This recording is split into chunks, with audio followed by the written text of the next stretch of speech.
Assalamu alaikum wa rahmatullahi ta'ala wa barakatuh. Voyons l'exercice suivant. On a la suite de Syracuse.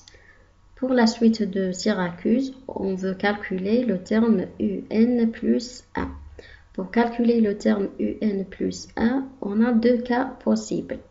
Si le terme précédent, c'est-à-dire que le UN est pair, alors le terme UN plus 1 égale à le terme UN sur 2. Sinon, le terme UN plus 1 égale à 3 fois le terme précédent, c'est-à-dire fois UN plus 1.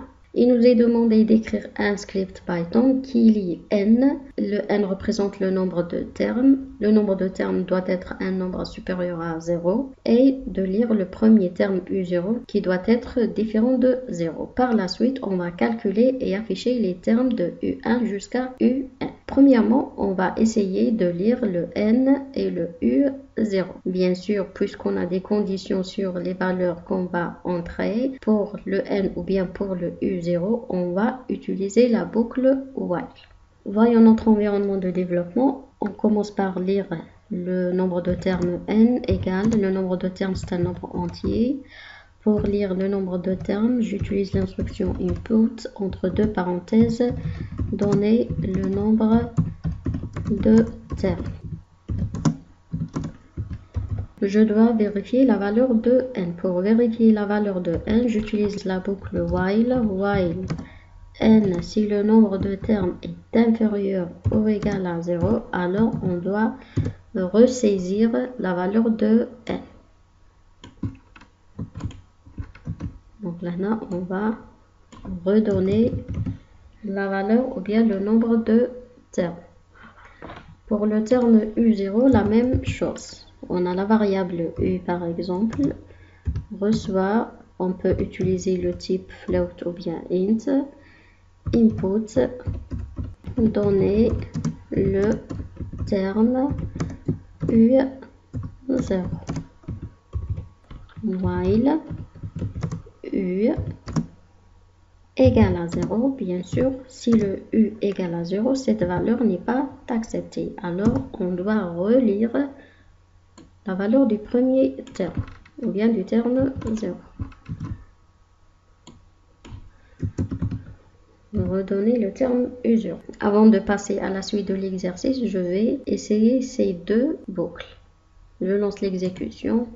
Donner le nombre de termes, si je donne moins 8, la valeur n'est pas acceptée. Moins 5 n'est pas accepté. Le 0 n'est pas accepté. Très bien.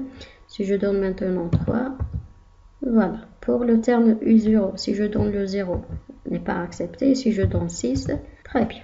Passons maintenant au calcul des termes suivants. Pour ce programme, on a des instructions qui se répètent plusieurs fois. Quelles sont les instructions qui se répètent?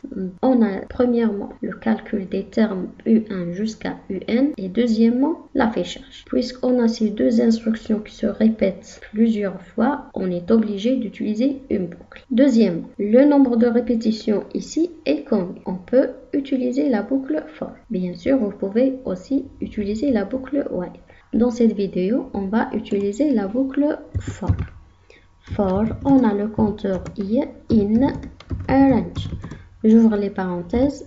La valeur initiale ou bien le premier terme qu'on va afficher, c'est le terme U1. Ça veut dire que la valeur initiale de i, c'est 1. Le dernier terme qu'on va afficher, c'est le terme UN. Bien sûr, pour afficher le terme UN, la valeur finale du compteur, c'est n plus 1. N'oubliez pas les deux points.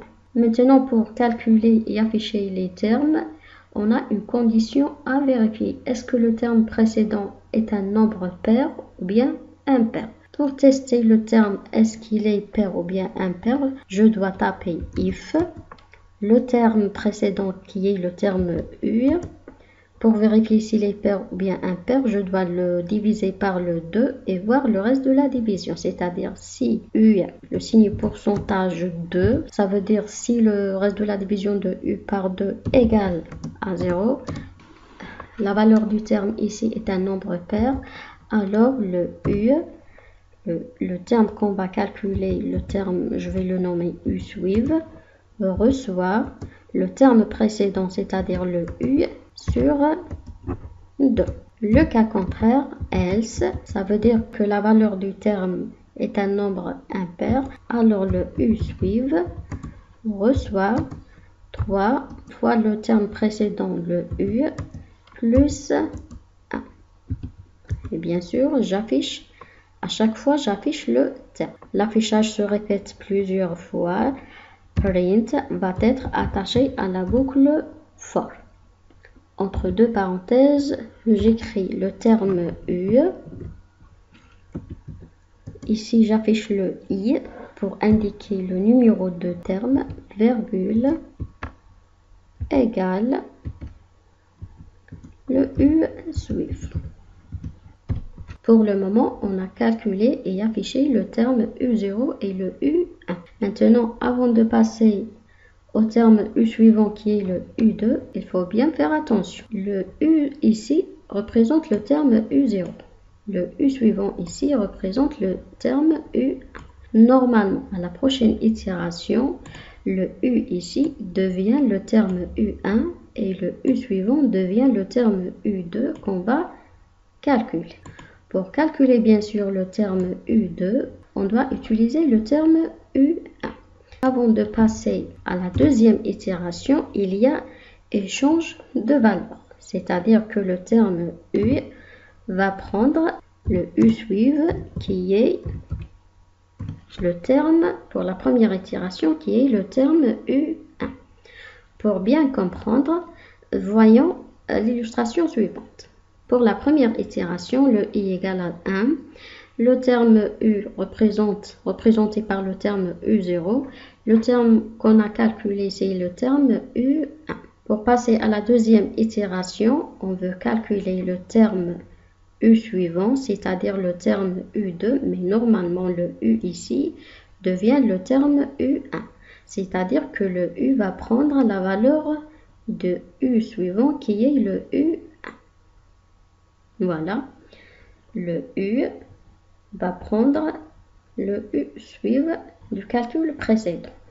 Et bien sûr, le U suivant est le terme U2 qu'on va calculer. Pour la troisième itération, la même chose.